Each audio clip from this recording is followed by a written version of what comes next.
Hey fellas and felons, it's Jonah. As you may know, Assassin's Creed Odyssey just came out recently, a game where you go back to your ancestors' memories via a giant VR-arcade simulation. It's got us to thinking, would it be possible to have a similar simulation in real life? If so, what would it cost? So we did some research. Let's begin. First off, we aren't experts by any means, so if we get any info wrong, don't hesitate to let us know in the comments. Just please keep it Play-Doh in there. You know, non-toxic. Also, MatPat already did an awesome video on the concept of memories being passed down genetically. We'll link to it at the end. We'd put it here now, but then you'd click away, so you're gonna have to wait. Anyway, here today we're going to focus on the technological side of things. In the game, the simulation is done via a connection to the spine, where the brain and nerves are tricked into seeing, feeling, and smelling the things that you would in the world it's trying to put you in. So, can we do this? Can we create specific, detailed illusions of a world that we aren't in? Well, in 2014, scientists were able to rewire a mouse's brain and change its emotions. And then more recently, in June of 2017, scientists were able to actually erase certain memories in snails' brains in the journal titled Selective Erasure of Distinct Forms of Long-Term Synaptic Plasticity Underlying Different Forms of Memory in the Same Postsynaptic Neuron. Just rolls right off the tongue.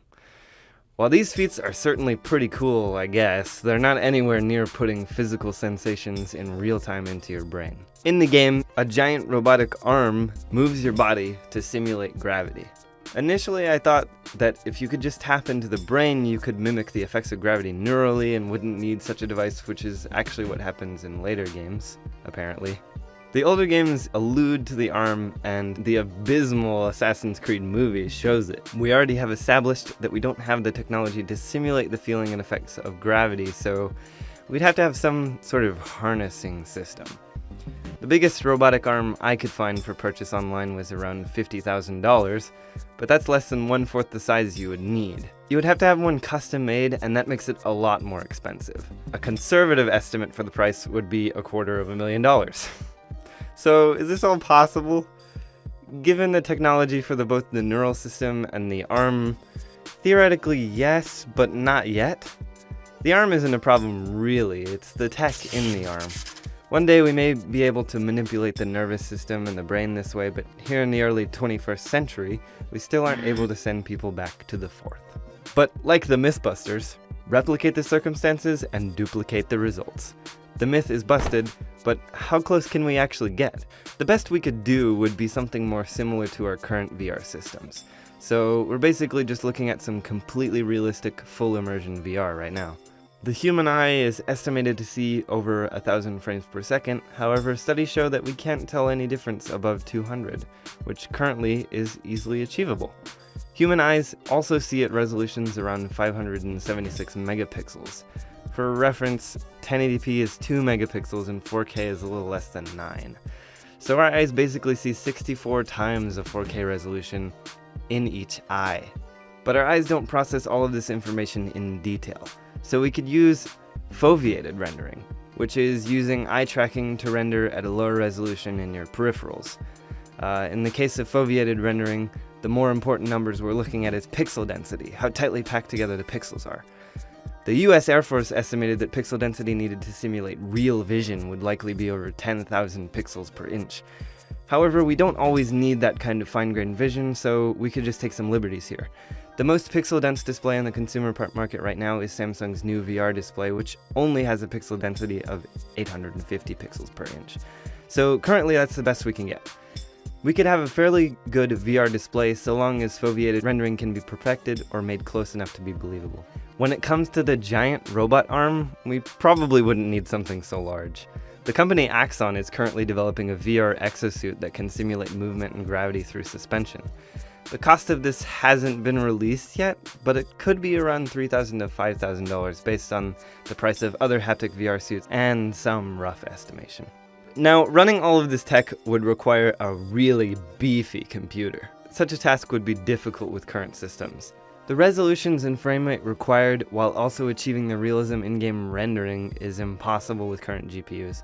But in the future, adequate GPUs, assuming they retain similar price points, would be around $2,400 to $2,700. We could likely run believably realistic game logic on modern CPUs, but you would need a powerful one, like the Intel i9-7960X, which is normally around 25 hundos, which would also require a motherboard, the cheapest of which would be capable for the system I found was 129 hundos. Oh, 129. The amount of RAM you would need would be around possibly 32 to 128 gigabytes, which ranges between 250 and 1200. So right now we can almost achieve a worthwhile knockoff.